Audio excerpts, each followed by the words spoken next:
அகிலம் மீடியா நேயர்களுக்கு வணக்கம். இன்றைய உலக முக்கிய செய்திகள். முதலில் தலைப்புச் செய்திகள். சீனாவில் சீரற்ற காலநிலை, 2 லட்சத்துக்கும் மேற்பட்டோர் வெளியேற்றம். நடுவானில் பயணிகள் விமானத்துக்குள் பதட்டம், வெளியான காணொளி.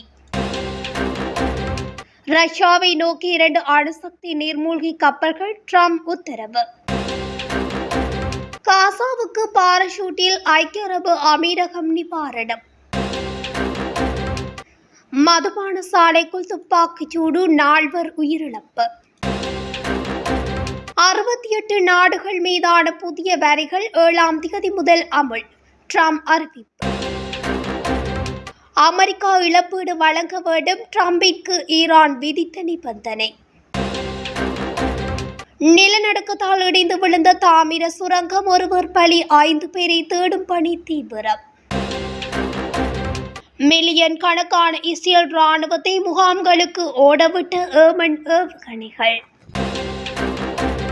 ட்ரம்பின் உயிருக்கு ஆபத்து, சர்ச்சை கிளப்பும் சிம்சன் காணொளி. தொடர்பான விரிவான செய்திகள்.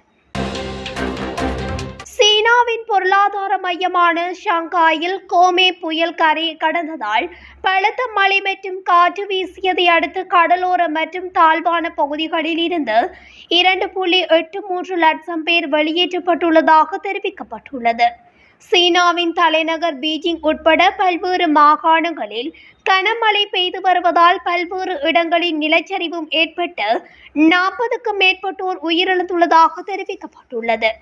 இந்த நிலையில் தென் சீன கடற்பகுதியில் மையம் கொண்டிருந்த கோமே புயல் நேற்று முன்தினம் கரையை கடந்ததாக தெரிவிக்கப்பட்டுள்ளது. கிழக்கு செய்யாங் மாகாணத்தில் புயல் கரையை கடந்த போது மணிக்கு 83 கிலோமீட்டர் வேகத்தில் காற்று வீசியதை அடுத்து பலத்த மழையும் பெய்ததனால் கடலோர மற்றும் தாழ்வான பகுதிகளில் இருந்து 2,83,000 பேர் வெளியேற்றப்பட்டதாக தெரிவிக்கப்பட்டுள்ளது. நகரம் முழுவதும் 1900க்கும் மேற்பட்ட தற்காலிக தங்குமிடங்கள் அமைக்கப்பட்டு அவர்கள் அங்கு தங்க வைக்கப்பட்டுள்ளதாக தெரிவிக்கப்பட்டுள்ளது. ஷாங்காயின் 2 சர்வதேச விமான நிலையங்களில் 640 விமானங்கள் ரத்து செய்யப்பட்டுள்ளதோடு ரயில் சேவைகளிலும் பாதிப்பு நிகழ்ந்துள்ளது. மும்பையிலிருந்து கொல்கத்தாவுக்கு சென்ற இண்டிகோ ஏர்லைன்ஸ் விமானத்தில் பயணித்த ஒருவர் மற்றொரு பயணியை தாக்கியுள்ள நிலையில் பயணத்தின் போது பதற்ற நிலை நிகழ்ந்துள்ளது. தாக்கப்பட்ட குறித்த நபர் விமான பயணத்தின் பின்னர் காணாமல் போயுள்ளதாகவும் தாக்கிய நபர் கைது செய்யப்பட்டுள்ளதாகவும் கூறப்படுகின்றது. கோஷாயின் அகமது மஜும்தார் என்ற பயணி ஜூலை 31ஆம் தேதி மும்பையிலிருந்து கொல்கத்தா வழியாக சில்சாருக்கு பயணம் செய்துள்ளார். அவர் சில்சாரை அடைய வேண்டியிருந்ததாகவும் ஆனால் அவர் வீடு திரும்பவில்லை என்றும் அதன் பிறகு அவர்களை தொடர்பு கொள்ளவில்லை என்றும் அவரது குடும்பத்தினர் தெரிவித்தனர். குறித்த விமானத்தில் குஷைன் அகமது மஜும்தார் என்ற பயணியை ஒரு நபர் திடீரென அறைந்து தாக்கியுள்ளார். இதன்போது தாக்கப்பட்ட பயணி பீதியில் இருந்ததாகவும் தாக்குதலுக்கு பின்னர் அவருக்கு மூச்சு பிரச்சினை ஏற்பட்டதாகவும் தெரிவிக்கப்படுகிறது. சம்பவத்தின் போது விமான பணிப்பெண்கள் குறுக்கிட்டு தகராறை தடுத்துள்ளனர். இந்த சம்பவம் பதிவான காணொலியும் சமூக வலைதளங்களில் பகிரப்பட்டு வருகின்றது. சம்பவத்தின் பின்னர் தாக்கப்பட்ட நபர் காணாமல் போயுள்ளதாகவும் தாக்கிய நபரை போலீசார் கைது செய்துள்ளதாகவும் தகவல்கள் வெளியாகியுள்ளன. ரஷ்யாவிற்கு அருகே 2 அணு ஆயுத நீர்மூழ்கி கப்பல்களை நிலைநிறுத்த அமெரிக்க அதிபர் ட்ரம்ப் உத்தரவு பிறப்பித்துள்ளார். அணு ஆயுதம் குறித்து அச்சுறுத்தும் வகையில் பேசிய ரஷ்யாவின் முன்னாள் ஜனாதிபதி டிமிட்ரி மெட்வேடோவின் கருத்துக்கு பதிலடி கொடுக்கும் வகையில் இந்த நடவடிக்கையை ட்ரம்ப் எடுத்துள்ளார். உக்ரைன் ரஷ்யா போர் 3 ஆண்டுகளாக நீடித்து வருகிறது. இந்தியா பாகிஸ்தான் சண்டை உட்பட பல போர்களை தடுத்து நிறுத்தியதாக தம்பட்டம் அடுத்து வரும் ட்ரம்ப் முயற்சித்தும் கூட உக்ரைன் ரஷ்யா போரை நிறுத்த முடியவில்லை. இதனால் கோபமடைந்த ட்ரம்ப் உக்ரைனில் போரை நிறுத்த ரஷ்ய அதிபர் புடினுக்கு தான் அளித்த 50 நாள் காலக்கெடுவை 10 முதல் 12 நாட்களாக குறைத்தார். ஆகஸ்ட் 7 தொடக்கம் 9க்குள் அமைதி பேச்சுவார்த்தையில் முன்னேற்றம் காணப்பட வேண்டும் என ட்ரம்ப் நிபந்தனை விதித்துள்ளார். இல்லையெனில் ரஷ்யா மீது வர்த்தக கட்டுப்பாடுகளும் 100% வரியும் விதிக்கப்படும் என ட்ரம்ப் தெரிவித்துள்ளார். மேலும் ரஷ்யாவிடமிருந்து கச்சா எண்ணெய் ஆயுதங்களை இந்தியா பெருமளவில் வாங்குவதால் ட்ரம்ப் இந்திய பொருட்களுக்கு 25% வரி விதித்துள்ளார். இந்தியாவும் ரஷ்யாவும் இழந்த பொருளாதாரங்கள் என்று ட்ரம்ப் விமர்சித்துள்ளார். இந்த நிலையில் ரஷ்ய முன்னாள் அதிபர் டிமிட்ரியின் மிரட்டலை தொடர்ந்து ரஷ்யா நோக்கி அணு ஆயுதம் தாங்கி 2 நீர்மூழ்கி கப்பல்களை அனுப்பிய ட்ரம்ப் அதிரடி உத்தரவு பிறப்பித்துள்ளார். இது தொடர்பாக ட்ரம்ப் தனது சமூக வலைதள பக்கத்தில் ரஷ்ய முன்னாள் அதிபர் டிமிட்ரி மெட்வெதேவின் முட்டாள்தனமான ஆத்திரமூட்டும் மிரட்டல்களுக்கு பதிலடியாக அணு ஆயுதம் தாங்கி 2 நீர்மூழ்கி கப்பல்களை ரஷ்யா நோக்கி நிலைநிறுத்த உத்தரவிட்டுள்ளேன். வார்த்தைகள் மிகவும் முக்கியம். அந்த வார்த்தைகள் சில சமயங்களில் காரணமற்ற விளைவுகளை ஏற்படுத்தலாம். டிமிட்ரியின் தற்போதைய வார்த்தைகள் அதுபோன்ற விளைவுகளை ஏற்படுத்தாது என நம்புகின்றேன் என்று பதிவிட்டுள்ளார். காசா பகுதியில் தொடர்ந்து 5வது நாளாக விமானம் மூலம் நிவாரணப் பொருட்களை பாராசூட் உதவியுடன் ஐக்கிய அரபு அமீரகம் வீசியது. இதுவரை சுமார் 4000 டன் உணவு மற்றும் நிவாரணப் பொருட்கள் விநியோகிக்கப்பட்டுள்ளதாக அதிகாரிகள் தெரிவித்துள்ளனர். இது தவிர தரை மார்க்கமாக நிவாரணப் பொருட்களுடன் 41 லாரிகளும் மருந்து பொருட்களுடன் 12 லாரிகளும் காசா பகுதிக்கு அனுப்பப்பட்டுள்ளதாகவும் அவர்கள் தெரிவித்தனர்.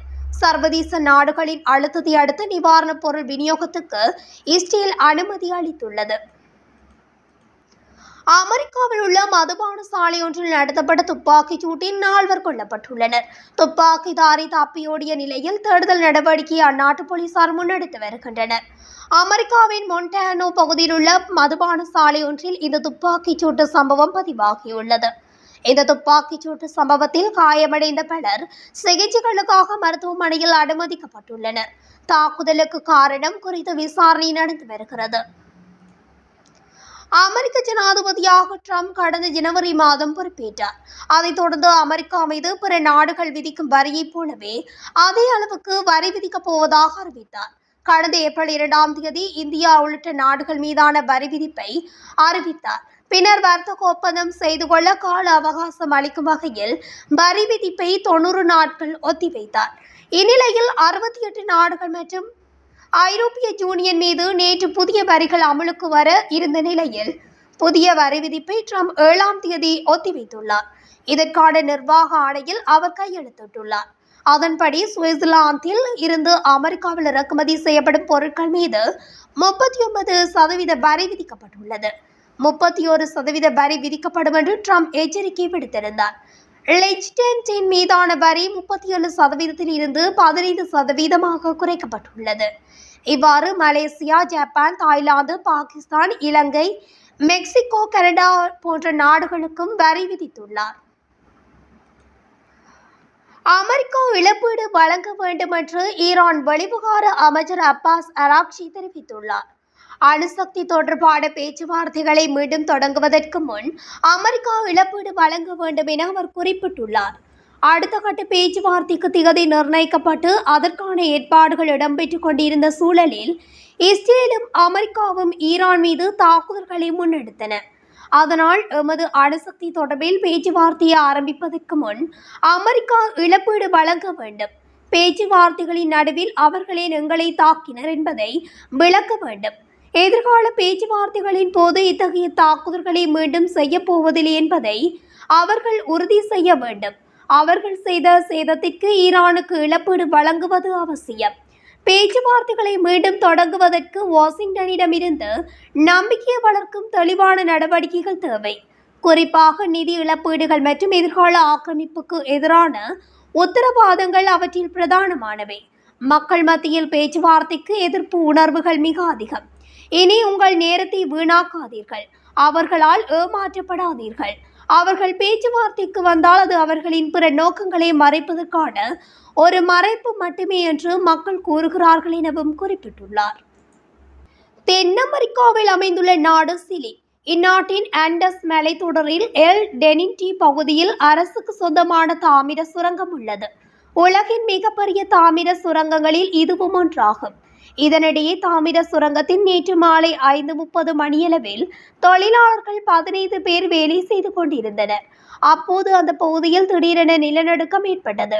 ரெக்டர் அளவில் 5.0 இந்த நிலநடுக்கம் பதிவானது. நிலநடுக்கத்தால் தாமிர சுரங்கம் இடிந்து விழுந்தது. இதில் சுரங்கத்தில் வேலை செய்து கொண்டிருந்த தொழிலாளர்கள் சிக்கிக் கொண்டனர். தகவல் அறிந்து விரைந்து வந்த மீட்புக் குழுவினர் சுரங்கத்தில் சிக்கிய தொழிலாளர்களை மீட்கும் பணியில் ஈடுபட்டனர். இதில் 9 பேர் உயிருடன் மீட்கப்பட்டனர். ஒரு தொழிலாளி உயிரிழந்துள்ளார். ஆனாலும் இந்த சம்பவத்தில் மேலும் 5 பேர் சுரங்க இடிபாடுகளுக்குள் சிக்கிக்கொண்ட நிலையில் அவர்களை தேடும் பணி தீவிரமாக நடைபெற்று வருகிறது. ஆக்கிரமிக்கப்பட்ட பிரதேசங்களில் உள்ள பென்குரியன் சர்வதேச விமான நிலையத்தின் மீது தனது நாடு நடத்திய ஏவுகணை தாக்குதல் மில்லியன் கணக்கான சியோனிஸ்டுகளை தங்குமிடங்களுக்கு அனுப்பியதாக ஏமன் படைகளின் செய்தி தொடர்பாளர் தெரிவித்துள்ளார். ஏமன் உள்ளூர் அல்மசீரா தொலைக்காட்சியின்படி ஏமன் ஆயுத படைகளின் செய்தி தொடர்பாளர் யாக்யா சாரி வெள்ளிக்கிழமை ஒரு அறிக்கையில் டெல்லாவேவ் அருகே ஆக்கிரமிக்கப்பட்ட பிரதேசங்களில் பென்குரியன் விமான நிலையத்துக்கு எதிராக தனது நாட்டின் ஏவுகணை பிரிவு ஒரு முக்கியமான நடவடிக்கையை வெற்றிகரமாக மேற்கொண்டதாக வலியுறுத்தினார். பாலஸ்தீனம் 2 ஹைப்பர்சோனிக் பாலிஸ்டிக் ஏவுகணையை பயன்படுத்தி ஏவுகணை தாக்குதல் வெற்றிகரமாக நடத்தப்பட்டது என்றும் சாரி கூறினார். 4 மில்லியனுக்கும் அதிகமான சியோனிஸ்டுகள் பீதியடைந்த நிலையில் தங்குமிடங்களுக்கு ஓடிவிட்டனர். இதற்கிடையில் அந்த விமான நிலையத்தில் விமானங்கள் நிறுத்தப்பட்டன என்று செய்தி தொடர்பாளர் மேலும் கூறினார். ஏமன் முன்னணி காசாவை ஆதரிப்பதை தடுக்க சியோனிச எதிரியின் நடவடிக்கைகளை சனா அரசாங்கம் கண்காணித்து வருகின்றது. காசா மீதான ஆக்கிரமிப்பு நிறுத்தப்பட்டு காசா பகுதி மீதான முற்றுகை நீக்கப்படும் வரை எங்கள் நடவடிக்கைகள் தொடரும் என்று சாரி தனது முந்தைய அறிக்கைகளைப் போலவே வலியுறுத்தினார். இவ்வாறு எமது ஏமன் ஏவுகணைகள் மூலம் இஸ்ரேல் ராணுவத்தை நாங்கள் ஓடவிடுவோம் என்றும் அவர் தெரிவித்துள்ளார். அமெரிக்க ஜனாதிபதி டொனால்ட் ட்ரம்பின் உயிருக்கு ஆகஸ்ட் மாதத்தில் ஆபத்து என்ற கணிப்புடன் சிம்ப்சன் காணொளி அதிகம் பகிரப்பட்டு வருகிறது. அமெரிக்காவில் கடந்த 1989ஆம் ஆண்டு சிம்ப்சன்ஸ் என்ற கார்ட்டூன் தொடர் வெளியாகி வருகிறது. இந்த கார்ட்டூன் தொடர் எதிர்காலத்தில் நடக்கும் நிகழ்வுகளை துல்லியமாக கணிக்கும் எனவும் இந்த தொடரில் வந்துள்ள சில காட்சிகள் நடந்துள்ளதாகவும் கூறப்படுகிறது. அமெரிக்க ஜனாதிபதி ட்ரம்ப் போன்ற தோற்றமுள்ள ஒரு நபர் ஆகஸ்ட் மாதத்தில், அதாவது இந்த மாதத்தில் உயிரிழப்பது போன்ற சிம்ப்சன் கார்ட்டூன் காணொளி இணையத்தில் பகிரப்பட்டு வருகிறது. கடுமையான மார்பு நோயால் பாதிக்கப்பட்டு ஜனாதிபதி ஆகஸ்ட் 2025 இறப்பார் என்று எதிர்பார்க்கப்படுகிறது என ஒலிக்கும் பின்னணி குரலுடன் அந்த காணொளி ஆரம்பமாகிறது.